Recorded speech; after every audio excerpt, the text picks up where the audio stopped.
बिस्मिल्लाहिर्रहमानिर्रहीम, अस्सलामु अलैकुम। मैं हूं करामत मुगल और मेरे साथ हैं ईसा नकवी। नकवी साहब, शहर इक़्तिदार में हलचल है, हंगामा है और ख़बरें हैं। आनी तरमीम के लिए बुलाए जाने वाले इजलासों में आज क्या होने जा रहा है? देखें, सबसे बड़ी खबर तो इस वक्त वफाकी दारुल हुकूमत शहर इक़्तिदार इस्लामाबाद से ये है कि मौलाना फजलुर रहमान ने बगावत कर दी।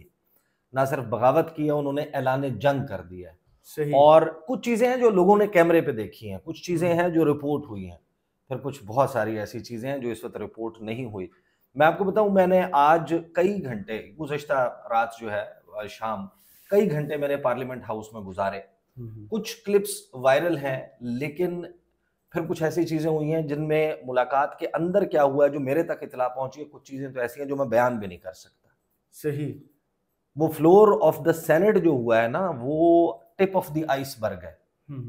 वो जो बर्फ का तोदा होता है, पानी से बाहर निकला हुआ होता है, वो टाइटैनिक की वजह से लोगों को पता भी है कि जहाज जाके टकरा गया था उससे।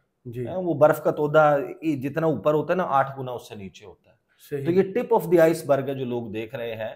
नसीमा एहसान साहिबा जो उन्होंने फ्लोर ऑफ द हाउस गुफ्तगू की है, उसके बाद एक बहुत ही इंटरेस्टिंग मुलाकात हुई है पार्लियामेंट हाउस में, और उस मुलाकात के हवाले से मेरे पास कुछ चीज़ें हैं।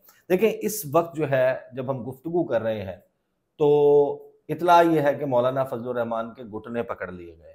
सही। और जो शहर इक़्तिदार है ना, ये आपको पता है कि इलेक्टेड और सिलेक्टेड एलीट का, मुंतखब और चुंतखब अशराफिया का शहर है। और यहाँ पर वैसे तो बहुत सारे जो शहर इक़्तिदार के और पाकिस्तान के रहने वाले हैं वो चैन की नींद सो रहे हैं अपने बिस्तरों में, लेकिन इस इलेक्टेड और सिलेक्टेड एलीट की इस वक्त नींद गारत हुई हुई है, नींद उड़ी हुई है और ताबड़तोड़ किस्म की डेवलपमेंट्स हो रही हैं। इसको कहते हैं कि आज की रात बड़ी कातिल। आज जो है वो बहुत कुछ होना है। मैं आपके सामने मंजरनामा रख देता हूँ कि इस वक्त क्या हो रहा है और गुज़िश्ता 12 घंटे में क्या कुछ हुआ है। सही। सबसे पहले आप अपने जहन में 2-3 चीजें याद रखें।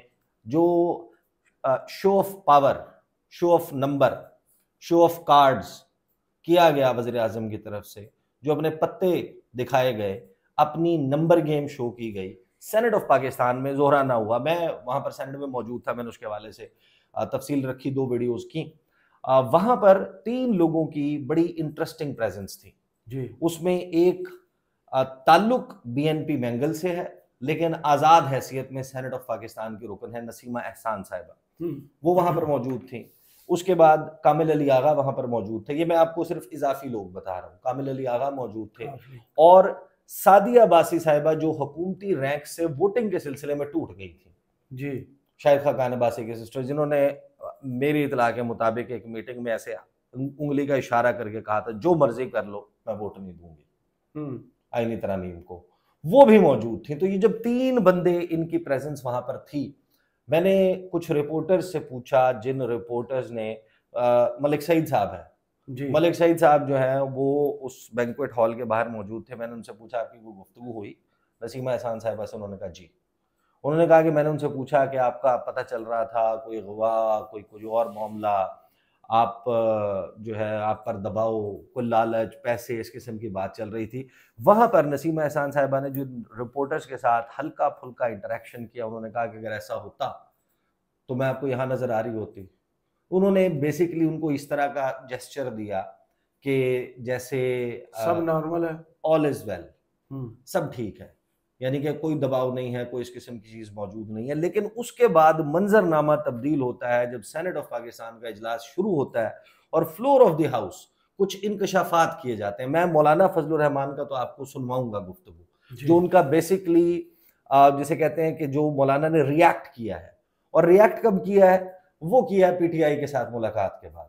और पीटीआई ने मुलाकात में अंदर जो गुफ्तगू की है, मौलाना फजलुर रहमान को जो इस मामले पर कायल किया गया, उस पे मौलाना फजलुर रहमान के ऊपर जो कार्ड खेला गया है ना, वो कार्ड बड़ा इंटरेस्टिंग है। मौलाना फजलुर रहमान को कहा, देखिए हम तो हैं दुश्मन जी, हम तो हैं वो लोग कि जिनको हुकूमत वक्त कुचलना चाहती है, सही, हमें तो वो वाइप आउट करना चाहती है। आपके साथ जो हो रहा है, ये आप सोचें कि ये आपकी बेइज्जती की जा रही है। और बाकायदा मौलाना को कन्विंस किया गया। अच्छा, मैं आपको एक बात बताऊं, इसमें दलाइल के बजाय, लॉजिक के बजाय ज्यादा इसे कहते हैं इमोशनल ब्लैकमेलिंग, अच्छा, जज्बाती कार्ड खेला गया। मौलाना फजलुर रहमान को बाकायदा ये एहसास दिलाया गया कि आपकी कदर मंजिलत कितनी है, इस आपके रुतबे पे फायज है। हाँ, इस यानी कि जो है वो पीडीएम के लिए आपने क्या खिदमत सर अंजाम दी हैं, और अगर आपके साथ ये हो रहा है, आपकी पार्टी के लोगों के साथ ये हो रहा है, तो फिर आप सोचें। ये वो मौका था जब मौलाना फजलुर रहमान मेरी इत्तला के मुताबिक वो बाहर निकले, और जब उन्होंने गुफ्तगू की तो गुफ्तगू में जो फ्रेम नजर आ रहा है ना आपको लोगों का, उनमें से खड़े हुए एक शख्स ने द मोमेंट मौलाना फजलुर रहमान ने ये गुफ्तगू खत्म की, उन्होंने मुझे फोन किया और उन्होंने कहा कि मौलाना फजलुर रहमान ने ऐलान जंग कर दिया। सही। अच्छा, अब जो तफसील है इसको क्रोनोलॉजिकल ऑर्डर में देख लें, और नसीमा एहसान साहिबा ने क्या किया उसके बाद वो मैं आपको बता देता हूं। किसको शर्मिंदा करने की कोशिश की पार्लियामेंट में, वो किस जगह पर गई, और वहां पर उनके साथ 2 लोग मजीद मौजूद थे, क्या मंजरनामा था, वो भी मैं आपके सामने रखता हूं। पहले जरा इसको जरा तरतीब से देख लेते हैं कि नसीमा एहसान साहिबा जो है उन्होंने फ्लोर ऑफ द हाउस कुछ गुफ्तगू की, और जो सेनेटर्स थे उन सेनेटर्स को उन्होंने खुद पर बीती हुई स्टोरी सुनाई। जी। नसीमा एहसान साहिबा का 25 सेकंड का क्लिप है जिसमें उनकी आवाज थरथरा रही है, उनके लहजे में जो है वो अब बोलने में आप आंखों की नमी को महसूस कर सकते हैं, और जिस तरीके से कपकपाती हुई आवाज से वो बोली हैं, तो आप सोच लें कि वो जो रिपोर्टर्स को, मुझे यही अंडरस्टैंडिंग आती है कि जो रिपोर्टर्स को बात कर रही थी वो बात दुरुस्त नहीं थी। क्या कहा उन्होंने, सुने। पार्टी सदर हैं, उनसे बात करें, मसले हल हो सकते हैं, बजाय के मसाइल को और मजीद बड़ा और गहरा करें। जनाबे वाला शुक्रिया। यानी अगर वो शायद इससे आगे कुछ जुमले बोलती तो वो जज्बात पर काबू ना रख सकती, वो रो पड़ती। और फिर उन्होंने जो ये गुफ्तगू की थी उसके हवाले से कामरान मुर्तज़ा साहब ने बताया कि ये गुफ्तगू क्या थी। मेरे पार्टी के लोग हैं, मैं नाम नहीं लेता इस वक्त आपके पास, मगर मेरी पार्टी के लोगों को भी जो है ना इसी तरह से जो है ना वो कहा भी जा रहा है, धमकाया भी जा रहा है और गालियां भी दी जा रही हैं। सर, अगर आपके किसी सेनेटर को, आपके किसी एमएनए को यहाँ पे गालियां दे के और कहा जाए कि आपने वोट जो है फलां को देना है, फलां मामले में वोट देना और फलां मामले में वोट नहीं देना, तो फिर ये बड़ी नुकसानदेह बात हो जाएगी। ये बात हमारे दिल में मुमकिन है आप आज हमसे वोट ले लें इस पे, मगर ये बात जो है ना दिल में कील की तरह पैवस्त हो जाएगी। फिर उस कील को आप निकाल नहीं सकेंगे। उस कील को आप जब निकालेंगे तो वो गोश्त जो है वो फटेगा, उसके टुकड़े टुकड़े होंगे। उसके नतीजे में जो है वो फिर मामला ऐसे होंगे जो आपसे संभाले नहीं जाएंगे। इसमें यानी कि एक दबे अल्फाज में धमकी भी मौजूद है कि मामला फिर आपसे संभाले नहीं जाएंगे, लेकिन साथ ही जो नसीमा एहसान की गुफ्तगू हुई है कामरान मुर्तज़ा से, उसके हवाले से क्या कहा है। ये बहन जो है, मैं इससे बात कर रहा था सर, इसकी आंखों में आंसू थे, तकरीबन रोने वाली थी, और अगर मैं उसके साथ शायद 2 मिनट और खड़ा होता तो मेरे अपने आंखों से आंसू गिर जाते। तो खुदा के वास्ते अगर पाकिस्तान को आप लोगों ने चलाना है तो खुदा के वास्ते इसको जो ना इस तरह से वोट ना ले। हम सारे आपको वोट देने के लिए तैयार हैं, मगर इस तरह से वोट नहीं देंगे, इस तरीके से वोट नहीं देंगे। हम वोट करेंगे, हम अकल की बुनियाद पे वोट करेंगे, हम दलील की बुनियाद पे वोट करेंगे, हम आपसे दोस्ती की बुनियाद पे वोट करेंगे, मगर इस तरह से हम आपको वोट नहीं करेंगे। उसको उसके पार्टी के लीडर को आने दीजिए, उसके पार्टी के लीडर को एतमाद में लीजिए। सर, सिर्फ इस बहन और बच्ची के साथ नहीं हो रहा, इसकी पार्टी का दूसरे कासिम साहब है उसके साथ भी हो रहा है। अच्छा, और फिर इस सारी गुफ्तगू से, इस माहौल से मुतासर होके एएनपी जो कि वोट देने जा रही है, तकरीबन गैर मशरूत वोट देने जा रही है इस आईनी तरमीम को, उसके सेनेटर उमर फारूक बलूचिस्तान से जिनका ताल्लुक है, उन्होंने इसके ऊपर गुफ्तगू की और उन्होंने तो ये इंदिया दिया, उन्होंने कहा कि मेरे लिए बेहतर है कि मैं रिजाइन कर दूं। उन्होंने क्या कहा, इस तरीकेकार के साथ अगर आप जाएंगे तो इस तरीकेकार के साथ मेरे ख्याल से जितना भी इंसान बेगैरत होगा वो आपके साथ नहीं जाएगा। हम उन लोगों में से नहीं है। हम अपने आंखों से देखा है, लोगों को प्रेशराइज करते हुए देखा है, लोगों के लॉजेस के बाहर 15-15 पुलिस वालों को खड़ा करके देखा है। मैं खुद गया उनके पास, मैं खुद खड़ा हुआ हूं, मैं आज भी खड़ा हूंगा। अगर कोई आया वहां पे, चेयरमैन साहब तो चले गए, ना कोई रोलिंग दी इन्होंने, मैं खुद वहां पे आज देखूंगा कि कौन आता है। जो भी मसला बना इस ऐवान का मसला होगा, इस ऐवान में अगर इस चीज के लिए कोई खड़ा नहीं हो, मैं इस ऐवान से रिजाइन करूंगा। मैं इस ऐवान से रिजाइन करूंगा। और हैरान कुन तौर पर कौमी असम्बली में अली मूसा गिलानी जी, जो यूसुफ रजा गिलानी इस तमाम कार्रवाई में यहाँ मौजूद ही नहीं थे, वो चले गए थे।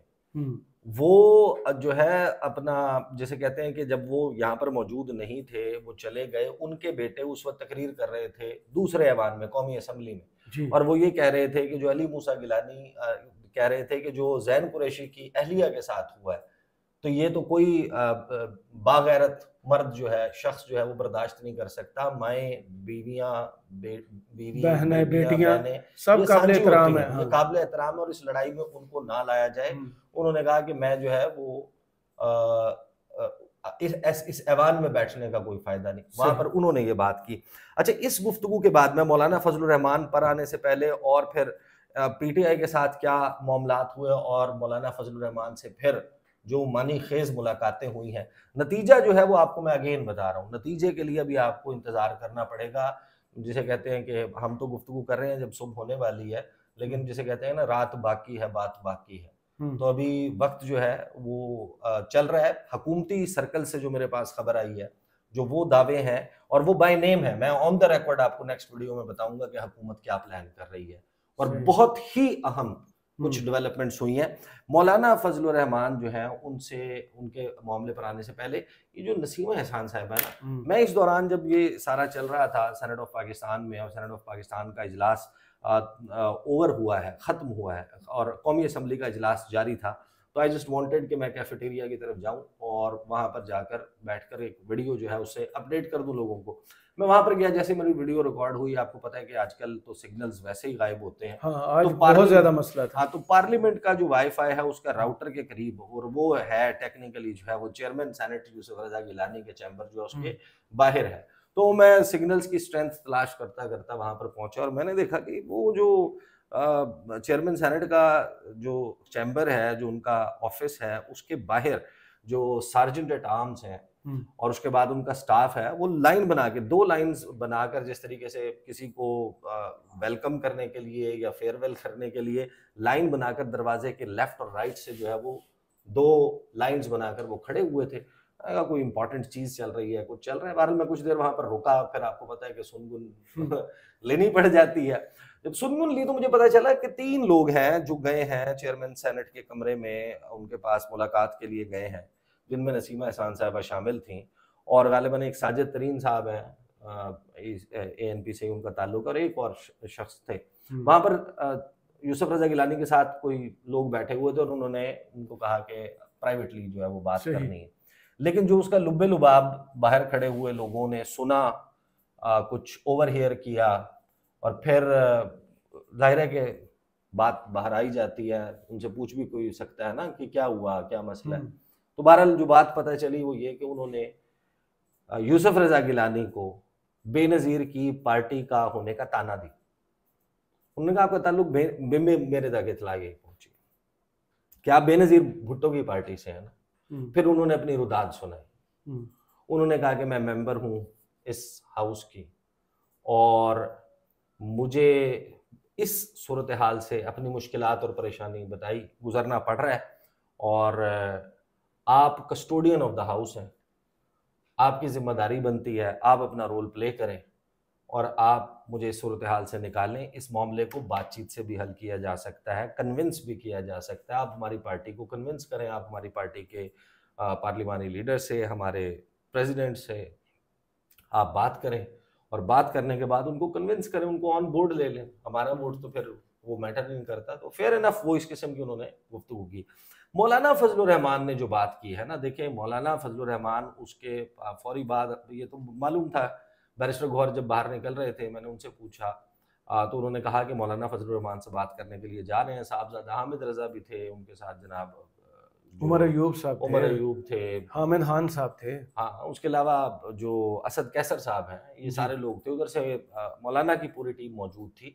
उस दौरान मेरी इतला ये है कि, और जाहिर है कि मौलाना ने बाद में तफसील भी बताई कि उनकी पार्टी के कुछ लोग, कुछ खबरें चल रही थी कि उनकी पार्टी में फॉरवर्ड ब्लॉक बन गया। 4 से 5 लोग हैं जो उनकी पार्टी से टूट गए, और मौलाना जहाँ जो मर्जी कहें वो वोट जो है वो अपनी मर्जी से देंगे, यानी कि हुकूमत की तरफ जो है वो हुकूमत की साइड से वोट देंगे।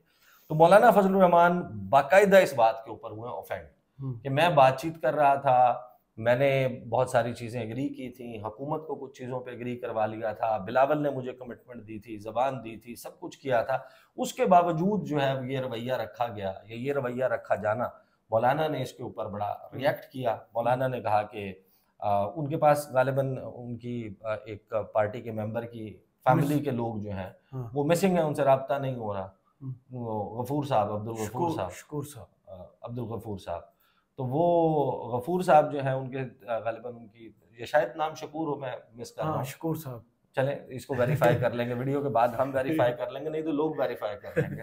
तो उनकी फैमिली के कुछ लोग भी बैठे हुए थे, बार बार राब्ते की कोशिश की जा रही है, नहीं हो पा रहा था, और वहां पर बेसिकली पीटीआई ने जो है वो बाकी सारी चीजें रख के उन्होंने मौलाना को जज्बाती किया। उन्होंने कहा अब गम साझा है। तो मौलाना ने बेसिकली, एक तो उनसे जब सवाल हुआ ना मौलाना से, आप ये जरूर जहन में रखें, कल की मुलाकात और टॉक के ऑप्टिक्स, एज ए जर्नलिस्ट जब आप इसको ऑब्जर्व करते हैं तो मुझे बड़ा ही, जैसे कहते हैं ना, डिफरेंट लगता है कि जाती उम्र में जो गुफ्तगू करते हैं मौलाना, उसमें मौलाना बोलते हैं, बिलावल बोलते हैं, फिर मौलाना बोलते हैं, फिर इसहाक डार, कोई सवाल नहीं लिया जाता और तितर हो जाते हैं।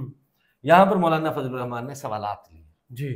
तो जब आप सवाल ले रहे होते हैं, इसका मतलब यह है कि आपके अंदर गुफ्तगू इस एग्रीमेंट और उस हद तक एग्रीमेंट पर पहुंच चुकी है जहां पर किसी सवाल के जवाब में आपकी की हुई गुफ्तगू अंदर होने वाली गुफ्तगू को मुतासर नहीं कर सकती। बिल्कुल ऐसे ही। तो इस तरह मौलाना फजलुर रहमान ने सवालात लिए। 1 मिनट 51 सेकंड का क्लिप सुना देता हूँ, फिर मैं आपको बता देता हूँ कि जो मुंतखब और चुंतखब लोग हैं, इनकी जो नींदें उड़ी हुई हैं, गेम ओवर नहीं हुई, क्योंकि उसके बाद फिर टोकन डालने का टाइम है। ये सुन लें जनाब, टोकन डालने का भी टाइम मौजूद है, ये सुने। हमारी मुफाहमत के रवैये को हुकूमत जो है वो उसको आसान नहीं ले रही। उसमें हमारे साथ एक तरफ मुज़ाकरात चल रहे हैं, दूसरी तरफ हमारे पार्लियामेंट के अराकीन को हरासा किया जा रहा है, किसी को अगवा किया जा रहा है। जमीयत उलमा इस्लाम के अराकीन पार्लियामेंट एक आध तो इस वक्त अगवा हो चुके हैं, उनके बच्चे मेरे घर में बैठे हुए हैं, और एक को धमकियां दी गई, एक को रिश्वतें पेश की गई, बड़ी बड़ी रिश्वतें पेश की गई। लेकिन इस किस्म के रवैयों के बाद अगर हुकूमत का ये रवैया रहता है, जिस तरह आज शाह महमूद कुरैशी की बहू के साथ हुआ, हमारे अख्तर मेंगल साहब उनकी खातून रुकन के साथ, जिसने खुद बयान भी दिया है कि कितना प्रेशर है उसके ऊपर, उनके जो रुकने सेनेट हैं उनकी तरफ से भी शिकायत आ रही हैं। अगर इस किस्म की सूरत हाल बनती है और हुकूमत ये ओछे हथकंडे इस्तेमाल करना चाहती है, तो फिर हम उनके साथ मजबूर होंगे कि मुज़ाकरात का प्रोसेस रोक दें, और कोई रास्ता हमारे पास नहीं होगा। हम ये बदमाशी मानने को तैयार नहीं है। हम से बात करो एहतराम के साथ जवाब देंगे, दलील के साथ बात करो, दलील के साथ जवाब देंगे, पूरे एहतराम के साथ देंगे, आपको मुतमईन करेंगे, आप हमें मुतमईन करें। ये सियासत का मैदान है। लेकिन जो हरकतें आप कर रहे हैं, पाकिस्तान की तारीख में भी हमने ये कबूल नहीं की, आज भी इसको कबूल नहीं किया जा सकता। अगर आपका रवैया बदमाशी का होगा तो फिर हम भी अपना रवैया बदमाशी का जानते हैं। अगर आपका रवैया बदमाशी का होगा तो हम भी रवैया बदमाशी का जानते हैं। तो मौलाना फजलुर रहमान ने तो बाकायदा धमकी लगाई, और इसके बाद जो है वो आपको पता है टल्लियां खड़क गई, इसके बाद जो है वो हलचल मच गई, दौड़े लग गई, इसके बाद हंगामा खड़ा हो गया। इसके बाद जो है कि मौलाना के बगैर नंबर गेम पूरा करना, अगर आप कर भी लें, ऐसा नहीं है कि बिल्कुल मुमकिन नहीं है, मौलाना के बगैर आप बहुत ज़्यादा कहीं से जोर डाल के कुछ करके आप करवा लें, लेकिन फिर उस प्रोसेस को यदि के लेजिटिमाइज करना, उसको, उसकी साख, उसकी क्रेडिबिलिटी जो है वो बरकरार रखना, वो तो बिल्कुल गैर मुमकिन हो जाएगा। और मौलाना फजलुर रहमान की स्ट्रीट पावर भी मौजूद है। मौलाना फजलुर रहमान के हवाले से ऐसा कुछ, आपको पता है कि किसी भी सियासी मजहबी एलिमेंट के ऊपर ना, जिसमें मजहबी टच भी मौजूद हो, उनके ऊपर हाथ डालना इज ऑलवेज, आपको पता है कि इस मुल्क में लाउड स्पीकर की जो पावर है ना, ताकत है, वो बहुत ज़्यादा है। सही। और दिन भी जुमे का है, आपको पता है ना कि जुमा शुरू हो गया है, तो अब वो जाहिर है कि फिर बिलावल ने ये बात पहले कह दी थी कि मैं मौलाना को जबान दे चुका हूँ, तो फिर अब हुआ क्या, ये सूरत हाल हुई, उनकी पार्टी के लोगों की फॉरवर्ड ब्लॉक की बातें चलने लग गई, और ये सीक्वेंस है, ये रन ऑफ द इवेंट्स है। और उसके बाद जो है वो बिलावल भुट्टो जरदारी, नवीद कमर ऑलरेडी, ये नहीं कि मौलाना का घर का मामला ऐसा बना हुआ है कि घर के बाहर कतार बना के खड़े हुए हैं। अच्छा, अभी कौन गया हुआ है, अभी उनकी बारी चल रही है, वो जनाब रात 1 बजे के बाद चल रही है। उसके बाद अचानक जनाब खबर आई कि बिलावल भुट्टो जरदारी आ रहे हैं, नवीद कमर पहले पहुंचे हुए हैं, उनकी मुलाकात, और उस दौरान ही जनाब आजम नजीर तारड़ वारिद होते हैं, इसहाक डार वारिद होते हैं, वजीर आजम, नाइब वजीर आजम, साबिक वजीर खारजा, चेयरमैन पाकिस्तान पीपल्स पार्टी, ये सारे लोग, तो मौलाना का मिन्नत तरला शुरू हो जाता है। मैं आपको एक बात बताऊं कि मौलाना ने जो बेसिकली मेरी जो पीटीआई के लोगों से बात हुई है, मौलाना वहाँ पर अंदर ही इस बात पे कन्विंस नज़र आते हैं, क्योंकि उन्होंने देखे हवाला नाम बाद में मोहसिन नकवी का ले लिया, काजी साहब का नाम लेते लेते रुक गए, ले गए। जब उनसे सवाल हुआ कि इसके पीछे कौन है, उन्होंने कहा कि बहुत ताकतवर शख्सियत है। फिर कहते हैं उनसे, बैरिस्टर गौर से, क्या नाम है उनका, फिर वो साथ ही कहते हैं का कह के जो है ना, काज कह के जो है ना, वो फिर वो करके फिर वो मोहसिन नकवी पे चले जाते हैं। मौलाना जाहिर है कि है तो बड़े जीरक ना इस मामले में, वो थोड़ा सा एहतियात का दामन भी हाथ से नहीं छोड़ते, बात कन्वे भी कर देते हैं। तो मौलाना फजलुर रहमान ने वहां पर जो अंदर उनकी बातचीत हुई है, उसमें वो कहते हैं कि 25 तारीख से पहले इसमें दाल में काला है, हम ट्रस्ट नहीं कर सकते कि हम एग्री कर लें। आपको याद है एक बड़ा दिलचस्प और मशहूर वाकया है, जो प्रैक्टिस एंड प्रोसीजर एक्ट है, और या प्रैक्टिस एंड प्रोसीजर एक्ट था, ये कोई और कानून साजी थी, उसमें मामला तय हो गया पार्लिमानी कमेटी में, एग्रीमेंट हो गया, JUIF, पीपल्स पार्टी और नून लीग। उस बिल की मैं बात कर रहा हूँ जो जिसपे सदर ने दस्तखत नहीं किए थे और पर भिजवा दिया था, इन्हीं में से कोई एक जो है वो मामला था। तो जब वो वोटिंग के लिए पेश हुआ, आर्मी एक्ट वाला, आपको पता है official secret and army act, उस पे साइन नहीं किया था सदर। हाँ, वो था या कोई और था, बहरहाल कोई था जी। तो वो जब सामने आया ना मुसव्वदा, वोटिंग का टाइम आया, उस वक्त उस फाइल को उठाकर 2 लोग खड़े हो गए, मेरा ख्याल है 2 या 3 लोग खड़े होते, 2 के तो नाम मुझे याद है, कामरान मुर्तजा साहब जी, और सिंध से पाकिस्तान पीपल्स पार्टी के ताज हैदर साहब। अच्छा, उन्होंने उठाकर उसकी कॉपी सामने रखी, उन्होंने कहा कि ये जो आप पास करने लगे हैं, ये तो वो है ही नहीं जो हमने दिखाया था कमेटी में, जो हमने कमेटी में अप्रूव किया था, उसमें तो ये वाली चीजें मौजूद ही नहीं। बिल्कुल सही। डेडलॉक हो गया था, इजलास मुलतवी हो गया था, वजीर आजम की मुलाकात हुई मौलाना फजलुर रहमान से, फिर उनको कन्विंस किया गया, मनाया गया, और उसके बाद नहीं, इलेक्शन एक्ट में तरमीम का मामला था, वो इलेक्शन एक्ट का मामला था, इलेक्शन एक्ट में तरमीम का मामला था, और उसको जो है ना उन्होंने फिर बाद में अप्रूव किया। तो अब तो सूरत हाल ये बनी हुई है कि जो मौलाना कहते हैं कि शफाफियत का इतना फुकदान है कि अभी हमारे से जो भी बात तय होती है, अगर मुसव्वदा वहाँ पर पेश करके उस वक्त जल्दबाजी में उसको प्रोसेस को बुलडोज करते हुए पास करा लिया जाता है, और फिर हुकूमत कुछ ऐसी चेंजेस या तब्दीलियाँ 25 से पहले ले आती हैं, तो मौलाना फजलुर रहमान कहते हैं कि इसको उससे आगे ले जाए। तो ये है इस वक्त मंजरनामा। और आज का दिन, मेरा ख्याल है कि आज के दिन के अलावा भी कुछ दिन है जो बड़े इंपॉर्टेंट है, उसके बारे में अगली वीडियो में बात कर लेते हैं। सही, बहुत शुक्रिया ईसा नकवी आपके तजिए का। कमेंट्स बॉक्स में जरूर बताइएगा ये वीडियो आपको कैसी लगी। इजाजत दीजिए, अल्लाह हाफिज।